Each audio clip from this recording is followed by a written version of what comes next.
Ariel, today I want to talk about tax loss harvesting and how you can make the most of this in your portfolio. So, first of all, let's start with some basics.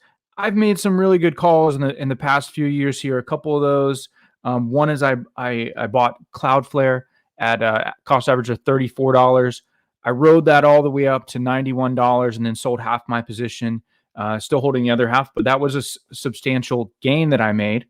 Fastly, I bought in 2019 at $17, sold half at 82, sold the other half at 110, made some substantial gains. Another one is Twilio. I bought at the IPO about 4 or 5 years ago, about $24, and I sold half of that recently. I still have the other half of it. Made lots of gains. That's great news. But as you probably know, when you make gains on a stock, you've got to pay the tax man.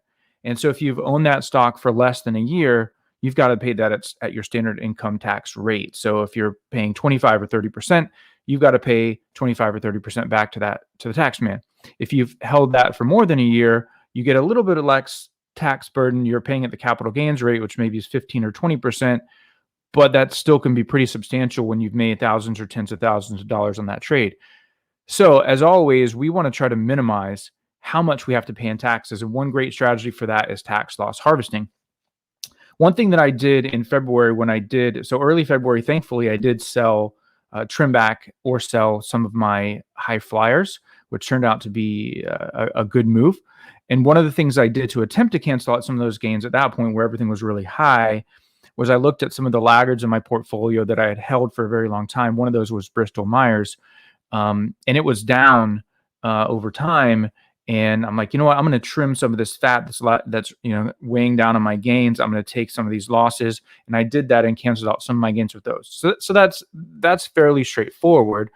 But then what happened next in the next few weeks is that my very tech-heavy portfolio was punished pretty hard, along with a lot of other people, because we've had a correction in the Nasdaq, and we're all seeing a lot of red.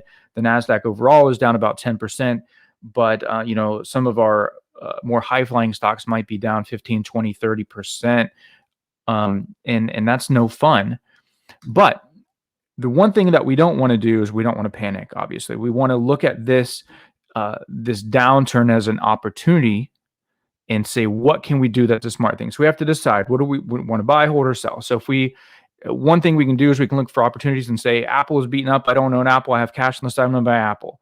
Another thing we can do would be like, hey, this is a temporary bump in the road. I really love my stocks. I'm just going to hold.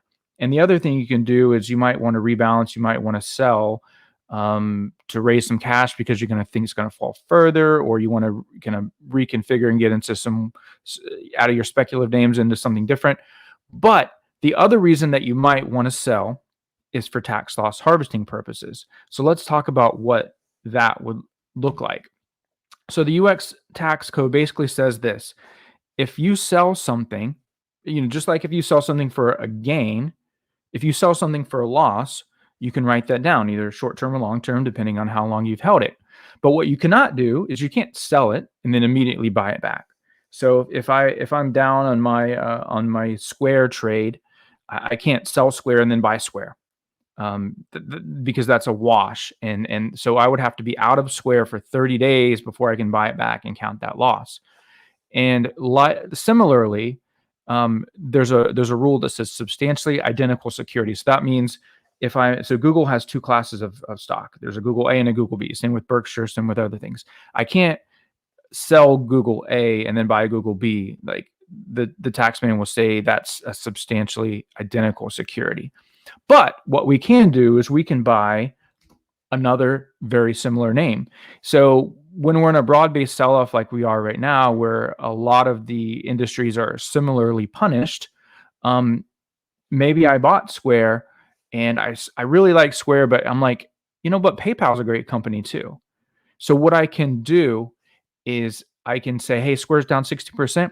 I will sell Square. It's down 16%. I will take those losses to write off some of my earlier gains, and I'm going to immediately get back into PayPal. And what that does, you can see that Square and PayPal track each other pretty closely. So if there is a recovery, if I do believe that recovery is coming, then similarly, I would think that PayPal would recover right along with Square. So I'm still taking advantage of those gains for that recovery that I think is coming, but I still get the benefit of that tax loss. Here's another example. This is an example that's close to my heart because I bought into Roku pretty near the top, and I've seen it dive back 18%. So maybe there's not a substantial, a very close related company to Roku, like that's an advertising play, but maybe there's some other companies that I don't have a stake in yet that I feel really strongly about. Maybe that's Shopify, maybe that's Etsy, and I see they're similarly punished. So it doesn't have to be the same industry, but maybe you just use this opportunity to kind of bow out of Roku and get into one of the other top names on your watch list, and you get the same benefit. You get to ride that upswing, hopefully when that's coming. But you get to write down the taxes.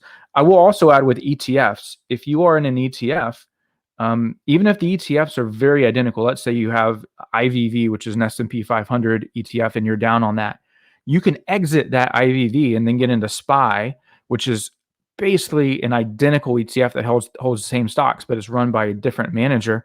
That counts. You can do that. That does not wash out. That's not what substantially identical, according to the IRS. So there's a lot of options that you can do with that. And I hope you'll consider that. Be smart and use this as an opportunity to write off some of those gains.